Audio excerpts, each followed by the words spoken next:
أعوذ بالله من الشيطان الرجيم بسم الله الرحمن الرحيم الحمد لله رب العالمين والصلاة والسلام على أشرف المرسلين سيدنا ونبينا ومولانا محمد صلى الله عليه وسلم وأصحاب أجمعين السلام عليكم ورحمة الله تعالى وبركاته. Alhamdulillah, all praise belongs to Allah for all that He has given us, and out of every blessing in our life there is no better than Al-Islam. And in our series of Tibba Nabawi, so far we have looked at various aspects of the Quran and Ahadith that benefits our life beyond our comprehension. Often we think that acts of ibadat are confined to the hereafter in terms of rewards. But Tibba Nabawi teaches us that every act of ibadat benefits every cell of our body. It benefits the intellect, the mind, the heart, our social interactions, our emotions. So it speaks about holistic purification, holistic healing. And in our last week's lesson, we dealt with elimination, and we said how important it is to rid the body of waste products in order to enjoy good health. And this entire deen is about ridding harmful substances or aspects of our life. So every act of ibadah has a holistic purification. But there is no act of ibadah that provides more cleansing than the act of fasting. And we find that the topic tonight is an ideal time for us to prepare for the month of Ramadan. The habit of the Sahaba was that when Ramadan passed for 6 months, they would miss the month. They would benefit from the fruits of that month. And for the next 6 months, they would prepare for the month of Ramadan. So our topic would include fasting as holistic purification. So you find whilst for thousands of years, all cultures around the world spoke highly of the fast. So some people or some nations would use fasting for spiritual reasons. Some would use fasting for physical reasons, for emotional reasons. Today we find that due to the big hype around health education, fasting is looked at as a purification for the body. It is looked at as a detoxification program. But within Islam, we looked at fasting from a spiritual aspect. But definitely the doctors of the past in Tibba Nabawi recognize that fasting benefits every aspect that makes us human. So let's look at the health benefits of fasting. We know that when we fast, we do not eat from Fajr till Maghrib, which means that there's no food or drink entering the body. What does it mean?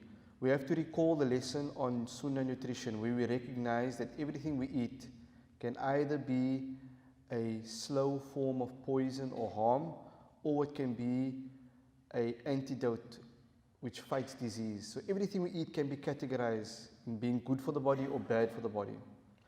So when we're consuming foods without contemplating, without following the Sunnah, and in our modern day society we find that many foods that we eat would be contaminated with, it's either GMO products, preservatives, colorants, high sugared, fatty foods.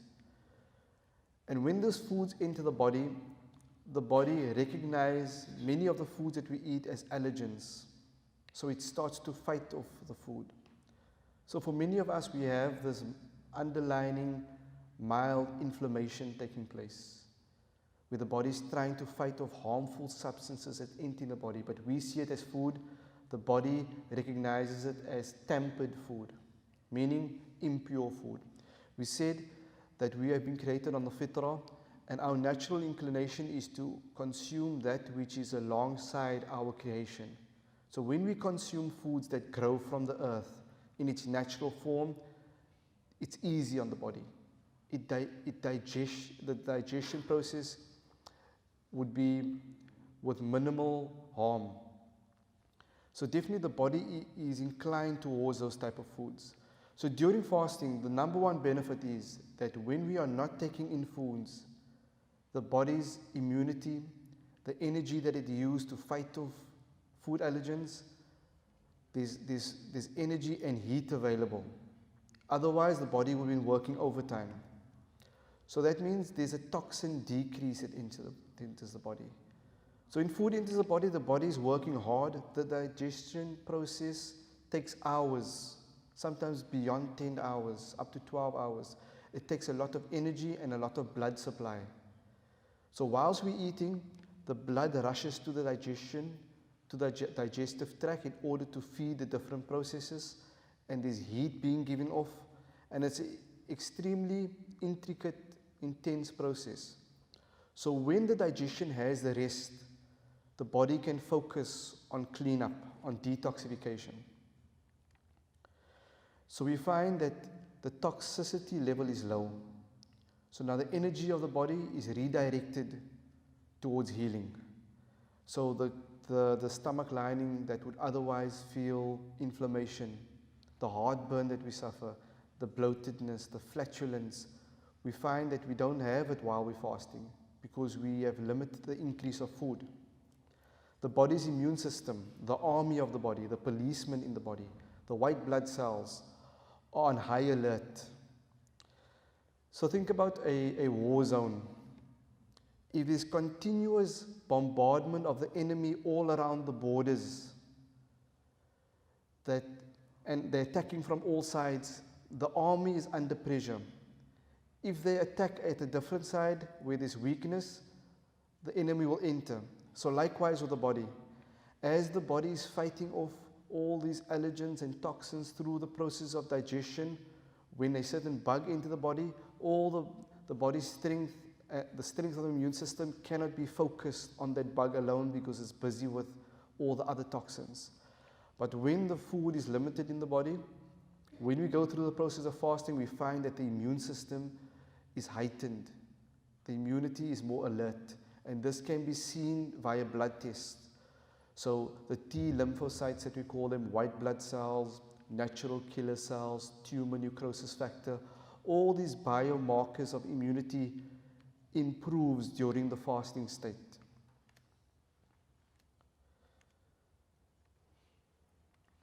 We find that the blood is also cleansed. So when we stay away from food for a long time, we find that all the cells release the waste products into the blood. Pesticides, insecticides, certain pollutants in the environment sometimes would be stored in fat. So when we fast and the fat breaks down, we find that these harmful substances would be released in the blood. Therefore, we find in the first week of fasting, we feel this high level of fatigue, of stomach complaints. Some would have diarrhea, indigestion, headaches, because the body is undergoing a cleansing process. So every cell releases waste product into the bloodstream. The bloodstream moves the waste to the exit routes, which is through the urinary tract, through the intestines, through the pores. Whilst you fast, you'll notice that your sweat has a different odor. The body is undergoing cleansing. So every week of fasting, there's different processes that the body goes through. Week number 2, you'll find that your headaches would decrease. Because once the waste products is eliminated through the body, there's cleansing that takes place. There's healing that takes place. So you find many organs benefits during the fasting process. The colon, the kidneys, the liver, pancreas, all the organs involved in digestion would find a break during the fasting process. So you find many illnesses within the colon improves due to fasting. We find that bacteria and parasites that would be harbored or lives in different cells would also be eliminated during fasting. Fasting improves certain hormone levels. It has been proven that if you on the borderline of diabetes, high blood pressure, cholesterol, before Ramadan, and you fast the entire month according to the Sunnah, you can reverse all of that. Meaning, the doctor told you that your levels are high, he's about to put you on medication. You can reverse that just by the month of fasting. For some people that's on medication for a short while, that process can also reverse the need for medication. However, if you're on medication for a long while, and as for high blood pressure and diabetes, understand that you have to obtain your doctor's supervision when it comes to fasting. So it shouldn't be that the fasting, we know it benefits all conditions, but for the chronic patient, meaning the one that relies on medication, they have to seek medical supervision whenever they undergo fasting. Understand that Tibba Nabawi, the purpose of Tibba Nabawi is to ensure good health.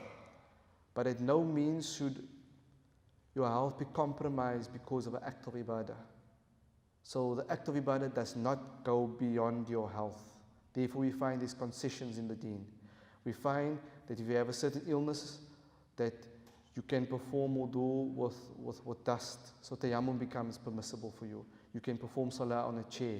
For those people that their blood sugar levels are too low or too high, they don't have to fast.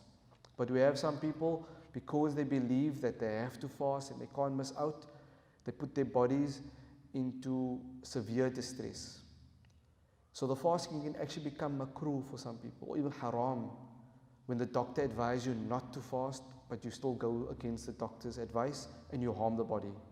So understand the fasting is beneficial for many people, but for those on medication, they should seek doctor's advice. And the doctor that tells you, you would know how to adjust your medication, or you will know if fasting is permitted for you or not. We also find that we live in a time where everyone has some type of addiction, whether it's cigarettes, sugar, salt, samosas, dalgis, whatever food you like. There's something that we like in excess. And like we said in the past, the thing that you like the most and you consume the most could most likely lead to your downfall in terms of health. So if you have a sweet tooth and you have too much sugar every day, it will affect the pancreas and you will develop diabetes.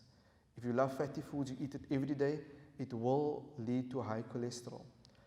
But if you love sugar and you have it in moderation, so you have it now and then, a reward now and then, then it becomes something that can be enjoyable and not harmful to the body.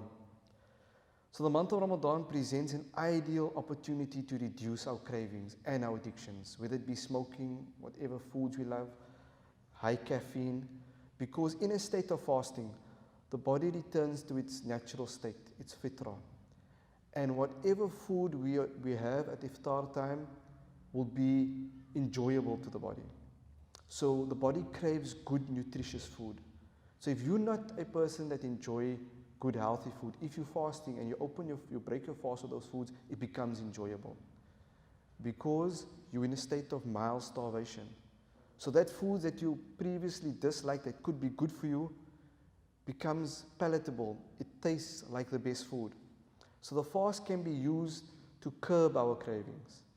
So if you're a person that you're addicted to sugar throughout the day and you break your fast with a date and water and honey and good sugars, you can curb the processed sugar. Why is it that for some people that smoke, they cannot stay away from cigarettes in the day? So throughout the day, they chain smokers. But during the month of Ramadan, they can do it. Because the month of Ramadan gives us that willpower, that strength to break down those habits. So if you could stay the whole day away from smoking for 30 days, it's enough to build up that willpower to stay away from smoking completely. And I know many people that actually use the month of Ramadan to quit smoking. So all the fat and sugar we find in the modern diet today, we find that the food industry in the last 40 years has transformed into an industry that's based on addiction. Foods are engineered to present a certain taste. Therefore, you find all takeaways would be palatable to people that love takeaways, because there's a certain mixture of fat, sugar, and salt. There's colorants, there's food additives that's added to that burger to make it taste better. And in every drive-through meal, there's the same taste that we crave. And we find that combination of fat, sugar, and salt is added to sweets and to chocolates, and we cannot get away from it. But the month of Ramadan, you can, because the body craves good natural nutrition.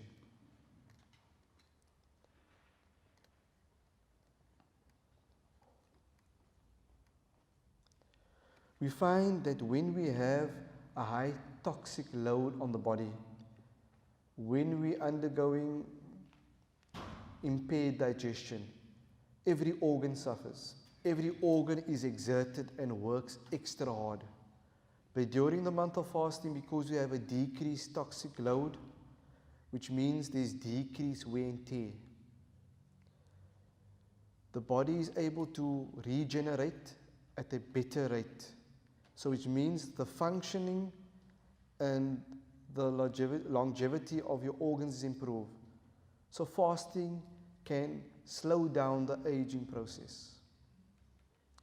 So look at those individuals that observe the Sunnah fast throughout their lives. You will notice something about them. They're very healthy individuals. You notice something about their character. You notice something about their skin. Their skins are glowing. They live to good old age, and they still are able to do things that young people cannot do, because fasting has become their habit. And today we find that there's extensive research going into fasting. If you were to go online, you'll see there's websites, books, courses on what they call the 5-2 diet. It's called the official 5-2 diet, known as intermittent fasting. So they have recognized that when you fast, and there's different types of fasting around. You have your water fast, whereby you only drink water. You have your fasting where you only leave out certain foods. You have your fasting where you eat at a certain time of the day.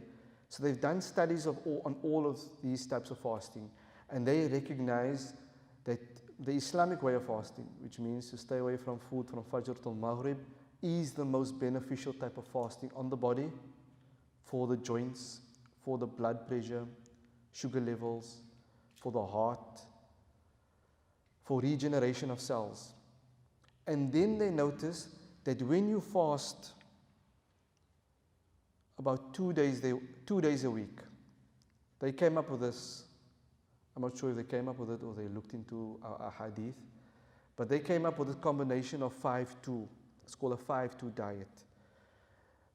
They say fast for 2 days and eat what you like for 5 days. And this combination on a weekly basis will correct your metabolism, no matter what you're eating. That's the theory.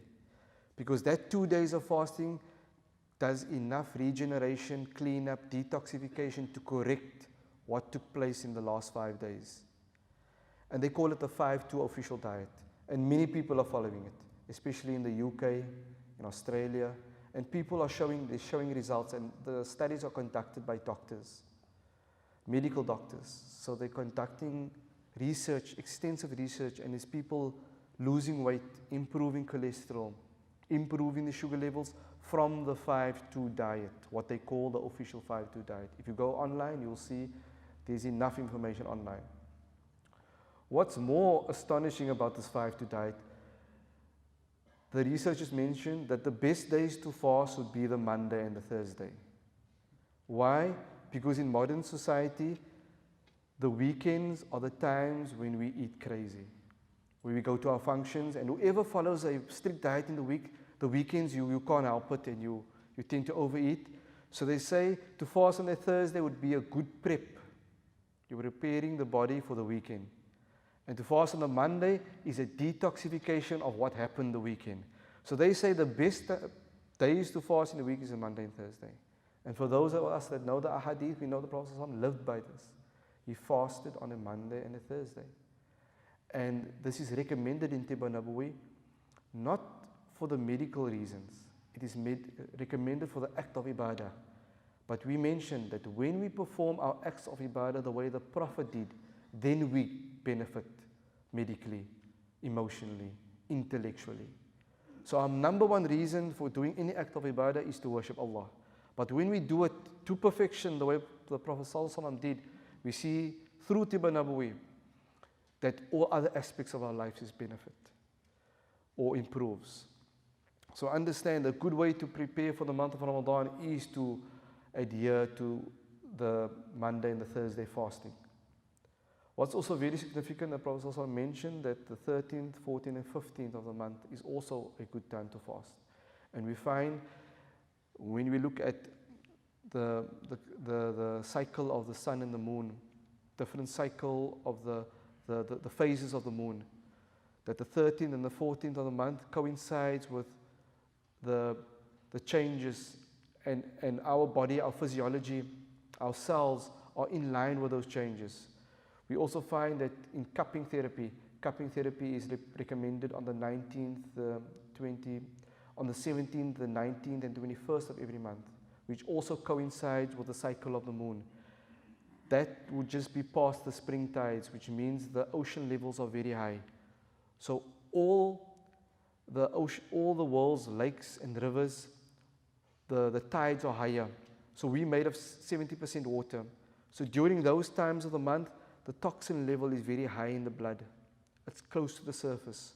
So when you do cupping during those times, it's beneficial. When you add that to fasting, it means that the 13th, 14th and 15th would have been a cleansing process, moving all the toxins to the blood. So when you couple fasting with cupping, we find a very good detoxification program. We find that the fast does not only benefit the physical body, it improves our mental function as well. As we mentioned in the past, there's certain foods that can degrade our mental alertness, that makes us fatigued, that makes us mentally sluggish. Therefore, you find during the fast, our minds are clear. When we study well. When we memorize well. Except when it's close to iftar time, we become shaky because we're very hungry. But otherwise, we find there's barakah in the day. Why is it that we have so much time in the month of Ramadan? Because out of Ramadan, we spend so much time eating. If you were to time yourself on what goes into the meal, getting to the table, setting it up, all the time that involved in eating, you'll see that a large part of our lives we're busy eating. But the month of Ramadan brings us back to a balance. And the objective is that when we leave the month of Ramadan, we create a new program for us. So definitely, during fasting, the state of fasting, our brain function improves. We are able to concentrate better. Our memory improves. We find this mental alertness. We looked at the month of Ramadan and fasting according to the Sunnah has psychological aspects to it as well. Because the month of Ramadan is all about improving our yaqeen. It teaches us perseverance, patience. So all of this allows us to deal with life's stresses as well. It increases our willpower. So your niyyah for Ramadan is to improve all your acts of ibadat, but you could also couple the niyyah to improve your physical condition, to eat according to the Sunnah. And by doing that, mentally you're preparing yourself as the days of Ramadan approaches and as you prepare your Mondays and Thursday fasting, and you can actually improve your willpower. So some tips on how to fast. What would be the ideal method to fast? Meaning, what do we take in the mornings and what should we eat at night? So this is important tips to follow because it can improve the month of Ramadan. In that, when we have meals that are heavy, if the iftar is heavy with fried, fatty, heavy foods, we know what happens to the tarawih.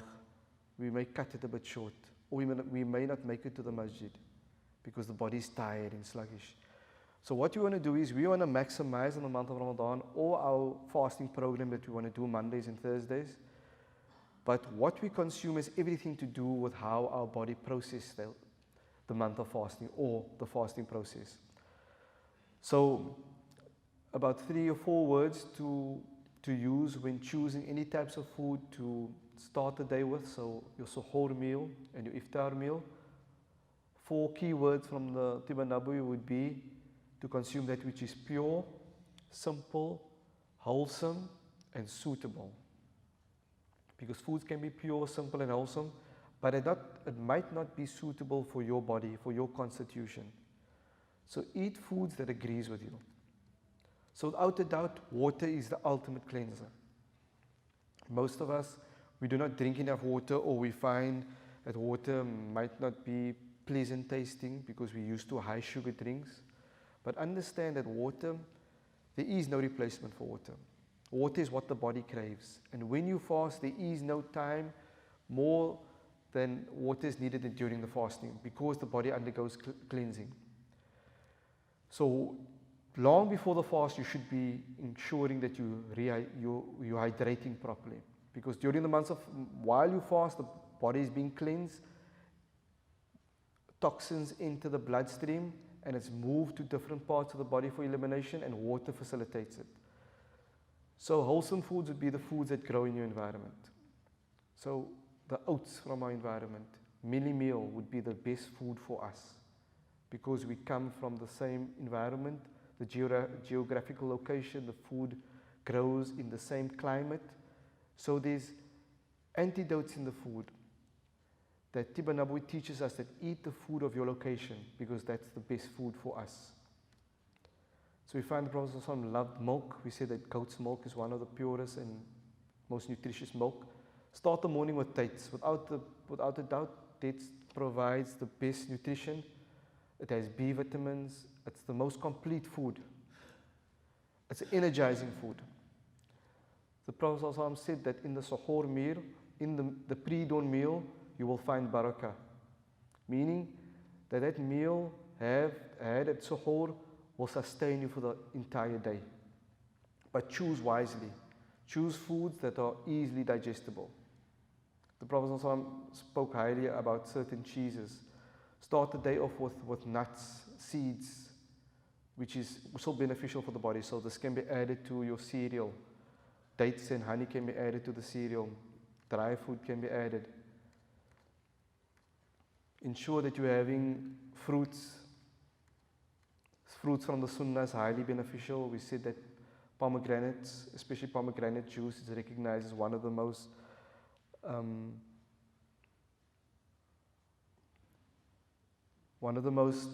detoxifying drinks. It can fight off free radicals. One of the most drinks that has the most antioxidants. So antioxidants are those types of substances that fight off cancerous cells, harmful cells in the body. So pomegranate juice or pomegranates has a very high level of antioxidants in them. Fruits from the Sunnah, Prophet ﷺ spoke highly of beetroot, of melon, of squashes, broccoli, carrots, olive oil. So these are all the foods that should be included during the month of fasting or during the fasting days, your iftar meals. So what is suitable foods for iftar? Definitely to break your fast with dates.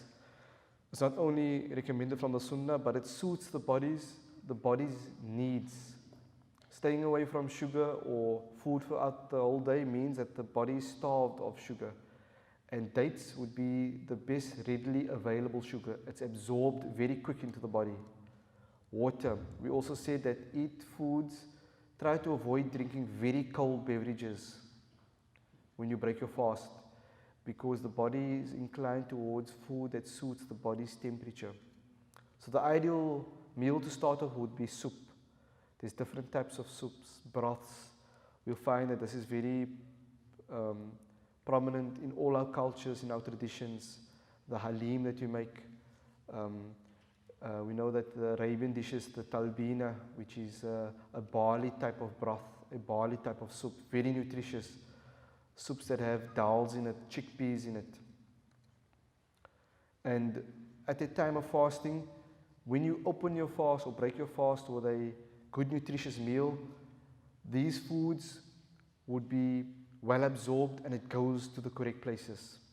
So we find that nutritional medicine speaks about bioavailability of nutrients, the vitamins A, B, C, and E, and the numerous other vitamins. When food is taken on an empty stomach, those nutrients are absorbed better. A good drink to make during fasting or to have, if you cannot tolerate milk, would be coconut milk, almond milk. So the curries that we normally have, very good. Limit the meat intake. Also the spices that we use. We mentioned that today there's loads of research showing the benefits of turmeric, of curcumin, jeera, of coriander, ginger. All these spices have been shown to be highly beneficial. It improves our immunity. It shows that immune cells are improved during illness conditions in the presence of these spices. So try to obtain pure spices. Try to ground your own spices. So buy the spices whole, ground the spices. So the smell of the spice has a benefit on the body. It's called aromatic medicine. So therefore you find that when food is cooked at home, the process of digestion is facilitated better. Because while the food is cooked and the spices are being crushed, your body is preparing for digestion, as opposed to getting food from a drive-through in a packet that lacks nutrition and proper flavors. We find the black seed is also highly recommended to use in meals. So cook with black seed, throw it in your food, in your soups. It can be used on breads. Olive oil. We find the whole range of spices and herbs being used in Tiba Nabawi. Basil, parsley, coriander, rocket. All of these spices should be revived during the fasting period. We know that Sunnah Nutrition speaks about adding these herbs to our food. So use it as seasoning as opposed to artificial spices. Use these crushed herbs, dried herbs over foods. Salads is also important. Fruit salad, a very good meal to have in the morning and the evening. So there's various ways. And if you have a sweet tooth and you love your cakes and biscuits, there's ways to make them in a healthier fashion. Use certain spices for certain cakes like cardamom, ginger. Use almonds, sweeten with honey. Use almond milk, sweeten with dates. We know the boba, the different types of desserts that can be made with coconut milk. So there's ways and means. When it comes to certain desserts, add fruits to the desserts. Chopped up berries with honey. There's so many recipes out there for the table to add dates filled with coconut and almonds is a perfect treat for children. So it just takes a bit of imagination. Online you'll find different recipes. So to eat healthy according to the Sunnah is not only nutritious, it can be very enjoyable. So what happens is we often think that to eat healthy means that we have to eat a boring meal. That's not true. We just have to go beyond what we used to and explore a bit, and you'll find that the closer we come to the Sunnah, our health is improved. We enjoy our food better. The family bond is improved because the Sunnah is all about eating in Jama'ah, reciting over the food, improving our social interactions. So everything that the Sunnah presents will improve our condition. So the month of fasting, our Sunnah fast, Sunnah nutrition will bring us to a better state of well-being. Some Sunnah health drinks, the Prophet ﷺ used to love drinking sweetened water. So you'll soak dates in water, where all the nutrients would be absorbed in the water, so the water becomes sweet. You would soak raisins in water. So we'll find that in different illness conditions, these drinks will be beneficial, but it can also be used as an energizing drink. So often we're looking for a type of energy drink. So it's an energy drink that looks blue or purple in color, and it's high in sugar. Probably half of the drink would be sugar and caffeine. But if we look at energy drinks from the Sunnah, it would be honeyed water or date water and raisin water, and the nutrition in that goes beyond what the energy drinks can present. So the energy drinks and the caffeine gives you an instant high, but you come crashing down later. But Sunnah drinks, the honey drinks, the date drinks, gives you a sustained high. So the sugar level doesn't spike so high. It's at a reasonable level, but it's sustained longer. The Prophet ﷺ drank tea. So we find that in our culture, tea is very revered. So there's various herbal teas that's beneficial. If you're suffering from any indigestion problems, peppermint tea is excellent. Ginger tea is excellent. Chamomile. So introduce these teas whilst you're fasting, and it facilitates the healing process. We find that infused water is another enjoyable drink. Instead of having juices that are unnatural, home juicing is highly beneficial. So to blend certain fruits and vegetables, what we call live juicing, would be one of the best ways to enjoy juicing. But the juice that is bought in the shops would be high in preservatives, citric acids. So a way to curb ourselves on these type of drinks would be to use infused water, whereby you cut up certain fruits that you like, leave it in water overnight, and the next day the water would be flavored.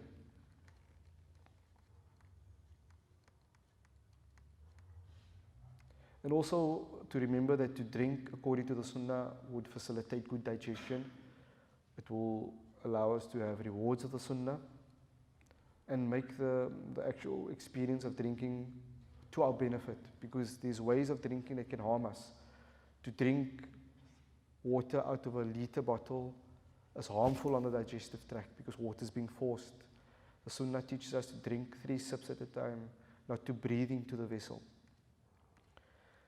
And we end off with this ayah where Allah says that eat and drink to your heart's content for the reward for your hard work. This would be what would be said to the companions in Jannah.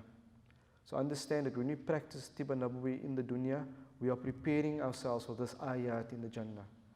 So incorporate Sunnah nutrition, incorporate the recommendations from Tibba Nabawi, and we will find a definite improvement to our well-being, a definite improvement to our state of health, and a way to fend off illnesses. وآخر دعوانا أن الحمد لله رب العالمين.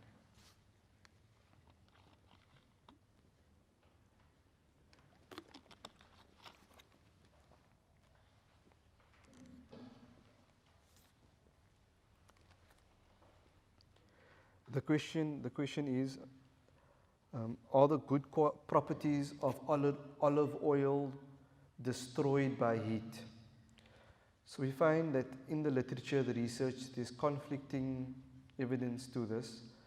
But one of the recent journals I read shows that the higher grade of olive oil, meaning the most pure olive oil, can handle the most heat. But definitely, the higher the heat, some of the medicinal value is lost. So the way to ensure that we're getting the best of both would be to oven bake. For instance, if you oven bake vegetables and you add seasoning to it and water to create a moist environment. And as the water dry, it will cook the vegetables, and when the vegetables come out of the oven, you can drizzle olive oil. So you get the vegetables will still be moist, and you'll still get the benefit of the olive oil. So the olive oil doesn't have to, there's various ways of preparing it or to use it without heating it too much. The question is, if one of the uses of magnesium phosphate is to help sleeping patterns, how much should we use per night? This again is patient specific. Often there's a misconception that when we take supplements, we need a certain supplement. Now we read the label and it says that it will improve your sleep and this is the nutrients in there. We also have to remember that that nutrient might be available in that supplement, but whether it gets absorbed in the body is another thing. So the condition of the body is important. If you have impaired digestion, you might not absorb that micronutrient. So this is best left for a consultation where the physician looks at your diet, they look at what you lack, and understand that a lot of the nutrients that we need can be obtained from our fruit and veg. I'm not saying that you shouldn't use supplementation. There's some conditions where supplementation is needed, and the foods that we're eating might not give us that nutrient at that time, and you need a high dose immediately. So I can't give a generalized answer to this.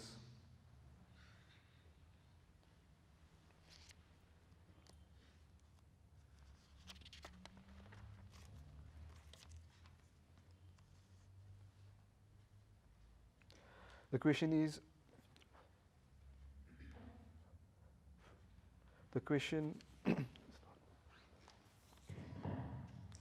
is it good for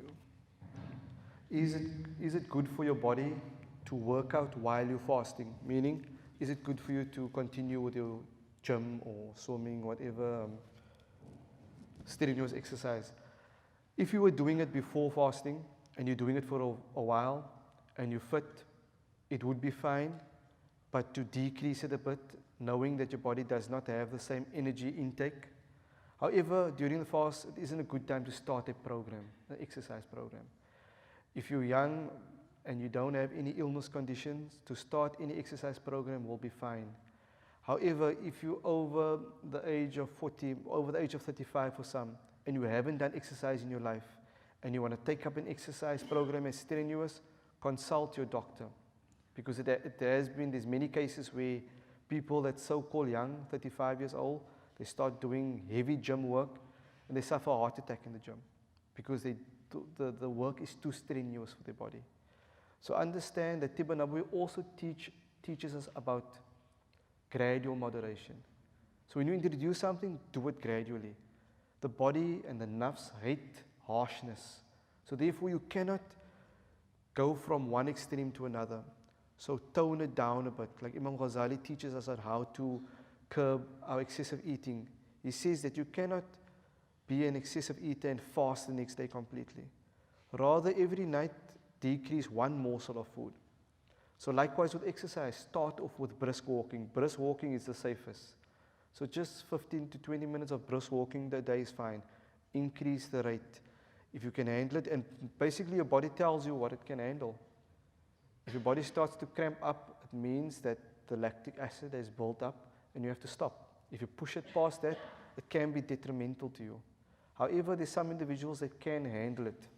So for those people that still want to maintain a fitness program, you can continue, but it has to decrease to what you normally do. And also the time of the day that you do it is important. Any other questions? Okay, so our next topic under elimination for next week will be cupping therapy. We'll talk about what is cupping, dry cupping. We'll talk about the difference between hijama and cupping. Who should be cupped, who has the authority to do the cupping. And the aim of it is to also remove a lot of misconception, because cupping is a very great sunnah and we want to maintain the sanctity of the sunnah. وآخر دعوانا أن الحمد لله رب العالمين. السلام عليكم ورحمة الله تعالى وبركاته.